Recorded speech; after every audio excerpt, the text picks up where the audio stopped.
안녕하세요. 여러분 배경기 목사입니다. 오늘 민수기 17장 이어서 가도록 하겠습니다. 자, 17장을 볼 때 이 17장에 흐르는 전반적인 흐름을 좀 봐야 됩니다. 16장에 이스라엘 백성들이 크게 사고를 쳤어요. 반역을 했잖아요. 그러니까 이제 17장부터 19장까지 하나님이 이스라엘 백성들을 다시 갱신시키는 방법을 취하세요. 그래서 어떠한 방법을 취하시냐면 먼저 문제가 되었던 제사장의 위치에 대해서 확고히 하십니다. 왜? 제사장이 이들을 회개케 하는 집례를 가져가야 되니까. 지금 여러분, 이게 보통 사건이 아닙니다. 레위 족속이요. 한 번에 250명이 죽었습니다. 그 말은 성전 업무가 거의 마비가 됐다라고 봐야 됩니다. 성전 업무가 거의 마비가 된 상황이기 때문에 이 250명에 대한 업무가 비는 건데 지금 14,700명이 죽었지 않습니까? 이 시신 처리 어떻게 해야 됩니까, 여러분? 정결 규정에 의하면 시체는 가까이 있지 않아야 되고 시체를 만진 자는 부정해야 되기 때문에 속죄제를 해야 됩니다. 그러니까 지금 이 14,700명의 시신을 처리하는 연병에 걸린 사람 문제가 있는데 이거를 처리할 제사장과 레위 족속이 현저히 부족한 겁니다. 레위 자체도 구테타에 가담을 했으니까 이스라엘 백성들에게 심각한 위기가 온 겁니다. 그래서 이걸 해결하는 방법을 하나님이 17장, 18장, 19장에 가져가십니다. 이제 큰 틀에서 얘기를 하면 제사장의 권위를 먼저 세우시고 그 다음에 제사장과 레위의 의무에 대해서 한 번 더 언급하시고 19장에 처음으로 붉은 암송아지 제사법이 나와요. 그 전에 없었던 방법이에요. 한 방에 모든 죄를 할 수 있는 큰 틀 안에서 어떻게 보면 핵폭탄이라고 해야 될까요? 핵폭탄처럼 전부를 다 속죄해 줄 수 있는 그러한 법을 하나님이 19장에 보여주십니다. 그러니까 사건으로 인해서 붉은 암송아지 법이 나왔는데 이게 이 사건으로 인해서 나온 이 법이 결국은 나중에 이거에 대한 메타포 비유로 이 자리에 예수 그리스도가 들어가는 거예요. 예수님 한 분으로 전부 다 속죄. 근데 이 상징의 이 붉은 암송아지 하나로 속죄의 개념이 나오게 된 배경이 사고치고 다 죽고 총체적 난국인 건 거예요. 하나님이 위기의 상황에서 위기를 극복할 수 있는 방법을 주시는데 우리가 생각하는 것보다 더욱더 먼저 앞서 나가서 파격적인 것을 이야기를 해주시는 거예요. 이게 얼마나 은혜스럽습니까? 레위기의 붉은 암송아지 이거에 대해서 규정 이런 게 없습니다. 붉은 암송아지 규정이 여기에 등장하게 되는 겁니다.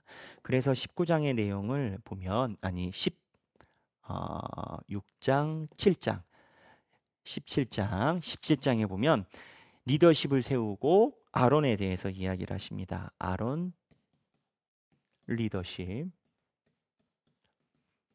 지팡이를 가져다 놓고 하나님께서 선정을 하세요.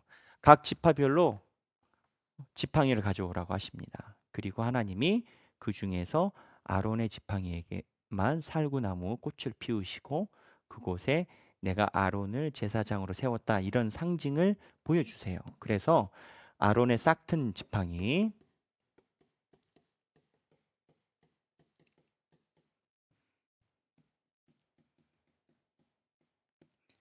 1에서부터 11절 나오고요. 두 번째 아론의 싹튼 지팡이 사건이 일어나고 나서 이스라엘 백성이 두려워합니다.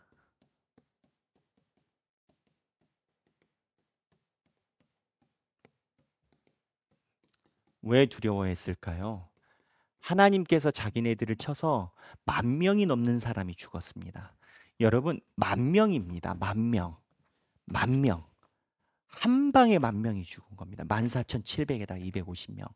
그러니 이스라엘 백성들이 두렵기도 하고 지금 이 시신과 이 부패로 인해서 자기네들도 부정하게 되기 때문에 이거를 처리할 수 없는 공포가 엄습을 하게 된 겁니다. 그래서 17장에 보면 12절에 이스라엘 자손이 모세에게 말하여 이르되 보소서 우리는 죽게 되었나이다. 망하게 되었나이다. 다 망하게 되었나이다. 가까이 나아가는 자 곧 여호와의 성막에 가까이 나아가는 자마다 다 죽사오니 우리가 다 망하여야 하리이까? 이제 이제 심각성을 알게 된 거예요. 우리가 하나님께 나가는 족족 다 죽는다라는 거예요. 우리가 잘못해서. 그래서 이게 17장까지의 내용이에요. 근데 오늘 여러분들과 제가 한번 살펴보고 싶은 게 있습니다. 지금 아론입니다. 하나님께서 대제사장 아론을 세우십니다. 근데 여러분, 아론 어떠신가요? 괜찮나요? 아론? 출애굽기에 보면 출애굽기 32장 2에서 4절에 보면 아론이 이스라엘 백성들 보고 금송아지 재료를 가져오라라고 합니다. 그리고 여호와의 성일이다라고 이야기를 합니다. 그리고 32장 26절에 모세가 도대체 너는 일처리 어떻게 됐냐라고 물어보니까 뭐라고 아론이 얘기를 하냐면 그냥 불에다가 던졌더니 송아지 튀어나왔다. 금송아지를 그 당시에 세공법으로 만드는데 얼마나 걸릴까요? 오랫동안 목수들이 붙어서 정말 한 40일 작업을 해야 금송아지를 만들 수 있다라고 합니다. 그 당시 기술로는 금송아지를 만드는 게 굉장히 어려운 일이라는 겁니다. 그 아론이 이랬단 말이에요. 근데 여기서만 아론이 이렇게 죄송하지만 사고를 친 게 아니었습니다. 민수기 12장 1에서 3절 보십시오. 민수기 12장 1에서 3절에 뭐 있었습니까? 자기 사랑하는 누나 미리암과 함께 또 한 번 사고를 치죠. 미리암과 함께 하나님께 아니 모세에게 대항합니다.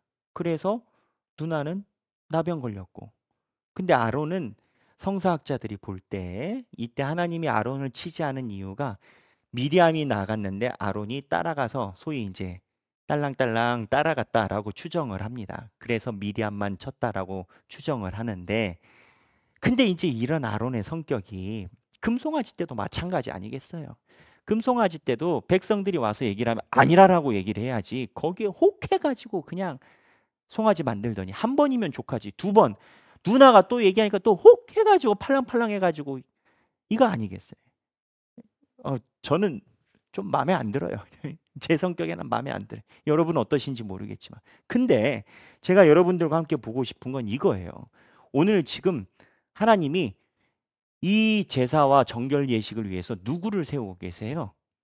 아론을.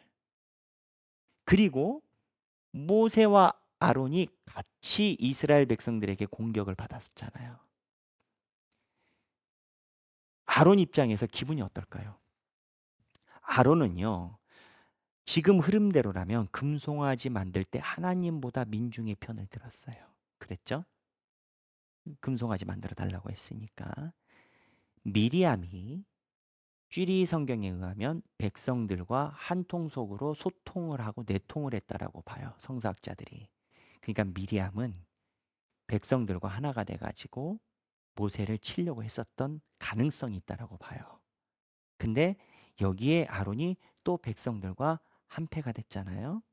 그런데 16장에 보면 모세에게 대항을 할 때 그때 모세에게만 대항을 한 게 아니라 모세와 아론에게 같이 대항을 했습니다. 백성들이요. 그 성경에 보면은 16장 보면은 20절에 여호와께서 모세와 아론에게 말씀하여 이르시되 너희는 이 회중에서 떠나라 이러거든요. 그러니까 하나님이 이스라엘 백성들이 지금 비판하는 게 모세를 비판하지만 모세와 아론이 같이 있는 거예요. 하나님이 볼 때 모세와 아론을 하나로 보셨거든요.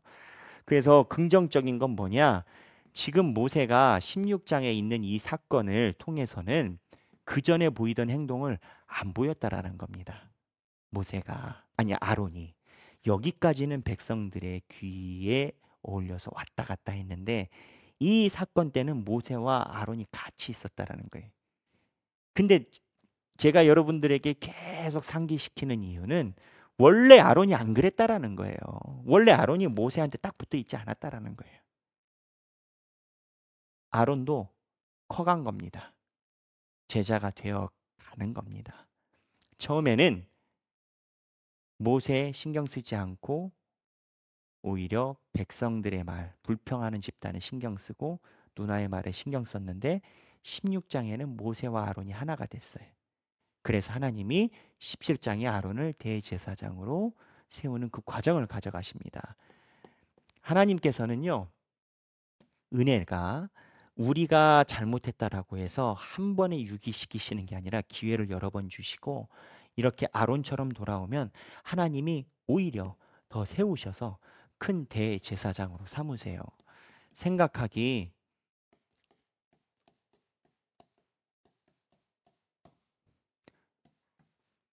우리가 지금 하나님의 교회를 섬기는 건 처음부터 우리가 그랬던 건 아닙니다. 우리도 우리의 삶을 잘 살펴보면 우리도 하나님께 창피했던 순간이 있고 어쩌면 지금도 좀 창피의 순간에 있을 수도 있어요. 하지만 하나님의 은혜로 하나님의 은혜로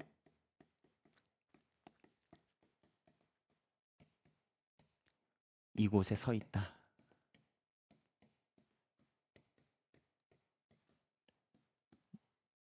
우리는 이거를 잊어버리지 말아야 됩니다. 아론이 하나님께서 대제사장으로 직분을 주실 때 본인의 심정이 어땠을까요? 아, 내가 자격이 되니까 된다? 이렇게 아론이 생각을 했을까요? 아니요. 저는 그렇게 생각하지 않습니다. 아론이 이 순간에 하나님 앞에 서 있게 된 건 하나님의 은혜로 말미암음이다라고 분명히 고백을 했을 겁니다. 아론의 실제적인 마음이 그렇다라는 거예요. 사랑하는 성도 여러분, 우리는 하나님의 은혜로 이곳에 서 있다라는 것을 절대 잃어버리지 않아야 됩니다. 오늘 지금 민수기 17장을 살펴봤습니다. 17장의 내용을 보면서 우리도 아론처럼 하나님께서 부르시고 사용해 주심에 감사하는 저와 여러분들이 되시길 주님의 이름으로 축원합니다. 감사합니다.